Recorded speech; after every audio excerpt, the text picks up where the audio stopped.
రాజకీయాల్లో ఒక మార్పు రావాలి, పదవుల కోసం కాదు, విలువలతో కూడిన రాజకీయాలు చేయాలనే ఆలోచనతో మనం జనసేన పార్టీలో కష్టపడి పనిచేసాం. అదే మన గొప్పతనం.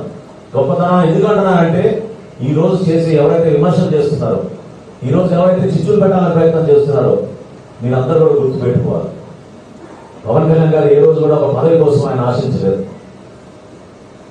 నిజాయితీగా, నిర్భయంగా సమస్యలపైన ప్రజల పక్షాన రాష్ట్ర అభివృద్ధి కోసం ఆయన నిలబడ్డారు. 2014లో విభజన జరిగినప్పుడు, రాష్ట్రం విడిపోయినప్పుడు మన ప్రజలు ఏమైపోతారనే బాధతోటి, ఆవేదనతోటి ఆ రోజు జనసేన పార్టీని స్థాపించారు ఆయన. ఆ రోజు నుంచి కూడా ప్రతిరోజు సమస్య లేదు మన రాష్ట్రంలో.